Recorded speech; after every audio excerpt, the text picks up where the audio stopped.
Hello everyone, welcome to career information. तो जो आज आपसे मैं रिक्रूटमेंट शेयर करने वाला हूँ वो है power grid corporation of India limited. Okay, तो ये टेक्निकल पोस्ट के लिए वैकेंसीज है। फील्ड इंजीनियर और फील्ड सुपरवाइजर, इन दोनों पोस्ट के लिए ये वैकेंसीज निकली है। सिविल और इलेक्ट्रिकल वालों के लिए डिप्लोमा और डिग्री दोनों के लिए अलग अलग पोस्ट है। दूसरी बात, यहाँ पे आपको अप्लाई करने के लिए 1 ईयर रिलेवेंट एक्सपीरियंस लगेगा। वो एक्सपीरियंस रिलेवेंट कौन से फील्ड का चाहिए वो मैं आपको आगे बताऊंगा। इसके लिए आप पूरा वीडियो आगे देखो। और इसका जो सिलेक्शन प्रोसीजर है, कुछ पोस्ट के लिए यहाँ पे इंटरव्यूज भी नहीं है और कुछ पोस्ट के लिए यहाँ पे इंटरव्यूज आपको देने पड़ेंगे। तो इनका जो डिटेल नोटिफिकेशन है उनकी साइट पे करियर में करंट ओपनिंग्स में आपको मिल जाएगा। ये लिंक डिस्क्रिप्शन में ऑलरेडी मैंने पुटअप कर दिया है, तो जाके आप चेक कर सकते हो। ओके, ऑनलाइन एप्लीकेशन करना है तो आपको यहाँ पे क्लिक करके ये आपका जो विंडो खुलेगा उसमें आपको क्या क्या चाहिए, फोटोग्राफ चाहिए, सिग्नेचर चाहिए, birth certificate, qualification certificate, qualification marksheet. तो सारी चीज़ें आपको सबसे पहले ये सारी चीज़ें इन साइजेस में मिनिमम मैक्सिमम इन साइजेस में आपको रेडी करना है। तभी आप फॉर्म भरो। ओके, ताकि आपको फॉर्म भरते टाइम दिक्कत ना आए। ओके, तो ये जो लिंक है ऑनलाइन एप्लीकेशन की वो डिस्क्रिप्शन में अवेलेबल है। ओके, तो बाकी सारी चीजें आप रेडी रखो, मेरे ख्याल से डॉक्यूमेंट सारे और फोटोग्राफ और आपका साइन। तो चलते हैं अभी। और सबसे इम्पोर्टेंट, एक्सपीरियंस सर्टिफिकेट, क्योंकि ये पोस्ट के लिए आपको एलिजिबिलिटी वो भी है कि आपका एक्सपीरियंस चाहिए। तो ऑनलाइन अप्लाई करना है ना कि ऑफलाइन। ओके, तो चलते हैं अभी रिक्रूटमेंट की ओर। तो यस, जो फील्ड इंजीनियर इलेक्ट्रिकल की जो पोस्ट है, सबसे पहली बात तो ये जो पोस्ट है ये कॉन्ट्रैक्ट बेसिस पे है। वो तो उन्होंने बता ही दिया, experience personal on the contract basis. ये 2 साल के लिए आपका कॉन्ट्रैक्ट रहेगा इनिशियली। उसके बाद में अगर कुछ प्रोजेक्ट में चेंज होता है या फिर एक्सटेंशन होता है तो उस हिसाब से आपका कॉन्ट्रैक्ट भी एक्सटेंड हो सकता है। ओके, उन्होंने यहाँ पे बता दिया है। तो फील्ड इंजीनियर इलेक्ट्रिकल जो है उसके लिए 48 वैकेंसीज है। ओके, कैटेगरी वाइज आप चेक कर सकते हो। उसके बाद में फील्ड इंजीनियर सिविल के लिए 17 वैकेंसीज है। फील्ड सुपरवाइजर, ये जो सुपरवाइजर की पोस्ट है ये डिप्लोमा के लिए, और फील्ड सिविल के लिए 22 टोटल वैकेंसीज है।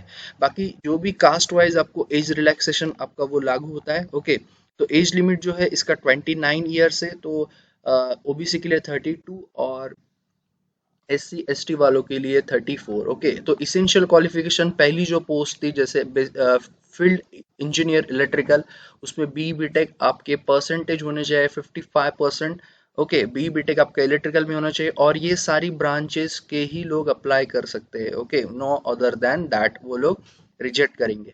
उसके बाद में 1 ईयर पोस्ट क्वालिफिकेशन इन आपका जो एक्सपीरियंस है वो बहुत सारे फील्ड में, अगर आप इन फील्ड्स में आपका होगा तो आप अप्लाई कर सकते हैं। अगर आप सब स्टेशंस पे काम करते हो, सब ट्रांसमिशंस में या फिर इलेक्ट्रिफिशियन में या फिर मैनेजमेंट डिस्ट्रीब्यूशन मैनेजमेंट सिस्टम में या फिर टेस्टिंग एंड कमीशनिंग में काम करते हो, और बहुत सारे जो भी इलेक्ट्रिकल से रिलेटेड, अगर आपका 1 साल का कोर इलेक्ट्रिकल की बात कर रहा हूँ का एक्सपीरियंस है तो मतलब ज़्यादा रिलेवेंट नहीं मांगा है।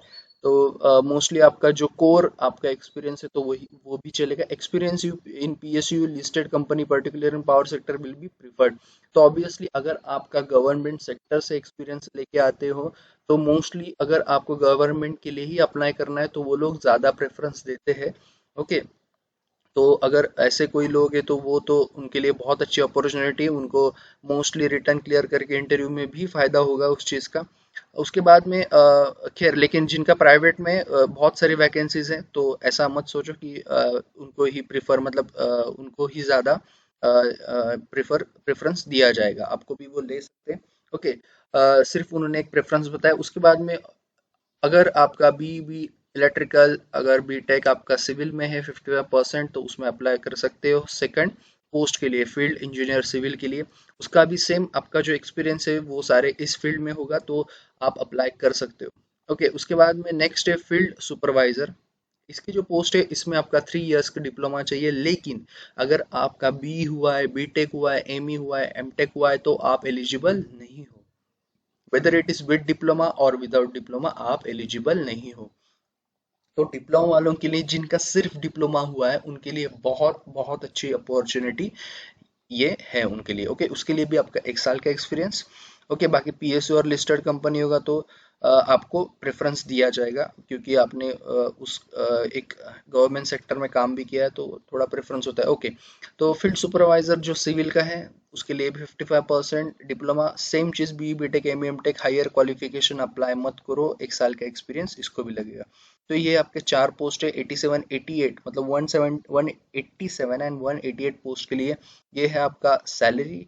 उसके बाद में 189 और 190 के लिए आपका टोटल सैलरी ये रहा। ओके, तो बाकी आपको सारा मिलेगा, एचआरए मिलेगा। ओके, बाद में जो भी पर्क्स हो गए वो मिलेंगे एट 35% ऑफ द बेसिक पे, इंडस्ट्रियल डीए मिलेगा, डेली अलाउंस मिलेगा आपको।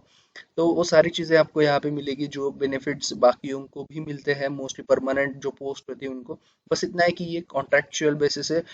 12 डेज का आपको सीएल मिलेगा, 10 डेज का सिक लीव, 30 डेज का अर्न लीव भी मिल सकता है 1 साल के लिए। अगर 2 साल का है तो आप दूसरे साल भी अपने को आपको यही बेनिफिट्स मिलेंगे। ओके, उसके बाद में जो आगे की इम्पोर्टेंट चीज़ है मैं आपको वो बता देता हूँ, वो है आपका सिलेक्शन प्रोसेस। ओके, सिलेक्शन, बाकी सारी चीज़ें मेरे ख्याल से मैंने आपको बता दी है। तो इसका जो सिलेक्शन प्रोसेस है वो सबसे पहले बता देता हूँ। फील्ड इंजीनियर के लिए जो आपकी इंजीनियरिंग बेसिस पे पोस्ट है, वेदर सिविल या फिर आपका बी बीटेक इन सिविल और बी बीटेक इन इलेक्ट्रिकल वालों के लिए सबसे पहली बात बता रहा हूँ मैं। 1 आवर्स का आपका 1 आवर का आपका एग्जाम होगा, 60 मिनट्स, 75 क्वेश्चंस।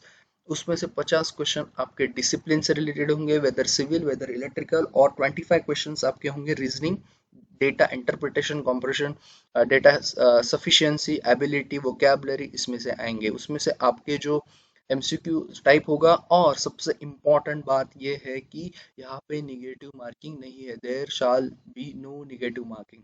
ओके, उसके बाद क्वालिफाइंग आपका जो मिनिमम 40% है फॉर जनरल इंक्लूडिंग ईडब्ल्यूएस, और 30% आपका आता है रिजर्व वैकेंसी के हिसाब से। तो 75 मार्क्स का टोटल पेपर है।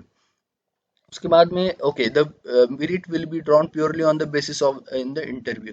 तो आपका जो ये टेस्ट है ये आपका फाइनल सिलेक्शन के लिए नहीं होगा, ये सिर्फ आपका क्वालिफाइंग के लिए होगा। उसके बाद में जो आप इंटरव्यू दोगे उसके ऊपर ही आपका सिलेक्शन होगा। तो इंटरव्यू के लिए 40% आपके मार्क्स होने चाहिए। ओके, और 30% अगर आप रिजर्व कैटेगरी से हो। ओके, और एक चीज, candidate shall have the option of for appearing, Hindi में भी दे सकते हैं, इंग्लिश में भी दे सकते हैं, एज पर योर प्रेफरेंस आप किसी में भी दे सकते हैं, उसके लिए कोई नेगेटिव पॉइंट नहीं है। उसके बाद में फील्ड सुपरवाइजर की जो वैकेंसी, उसके लिए कोई भी इंटरव्यू नहीं है, सेम आपका पैटर्न होने वाला है, 50 और 25, 75 क्वेश्चन, 75 मार्क्स। आपका सीधा सीधा यहाँ पे मेरिट लगेगा एग्जाम बेसिस पे, और आपको सिलेक्ट किया जाएगा और आपको बुलाया जाएगा आगे की प्रोसेस के लिए। ओके, तो it is totally depend on your screening test. Okay, और वो स्क्रीन टेस्ट में भी आपका 40% मिनिमम क्वालिफाइंग और 30% रिजर्व के लिए मिनिमम क्वालिफाइंग है। ओके, तो जो फील्ड, जैसे मैंने आपको बताया, फील्ड इंजीनियर्स के लिए इंटरव्यू है, तो स्क्रीनिंग टेस्ट है फील्ड फील्ड सुपरवाइजर्स के लिए। Okay, sorry. तो जैसे आपको बताया, ये 24 मंथ्स का आपका कॉन्ट्रैक्ट रहेगा। उसके बाद में इसमें जो आपकी फीस है नॉन रिफंडेबल, वो 400 रुपये है फील्ड इंजीनियर्स के लिए, और जो फील्ड सुपरवाइजर है उनके लिए 300 रुपये, और SC ST PWD कैंडिडेट्स को कोई भी फीस नहीं है। फॉर्म कैसे भरना है, अप्लाई कैसे करना है, ऑलरेडी मैंने स्टार्टिंग में आपको बता दिया है। ओके, तो ये सारी इंपॉर्टेंट चीज़ें हैं। बाकी ये जो PDF है, ये जो मेन डॉक्यूमेंट है, मेन नोटिफिकेशन है, ये आपको डिस्क्रिप्शन में मिल जाएगा। तो ऑनलाइन एप्लीकेशन का लिंक और मेन नोटिफिकेशन का लिंक दोनों डिस्क्रिप्शन में अवेलेबल है, जाके आप अच्छे से चेक करो। ओके, और तभी अप्लाई करो। ओके, सो यस, बने रहिए चैनल के साथ। जो भी नए रिक्रूटमेंट्स आएंगे प्राइवेट गवर्नमेंट सेक्टर्स के, आपको ये चैनल पे तुरंत मिल जाएगा, इंटीमेशन मिल जाएगा। Hit the bell icon, subscribe the channel and share करो, लाइक करो। अगर कोई क्वेरी है आपकी तो आप कमेंट करके पूछ सकते हो। So thank you all and all the best.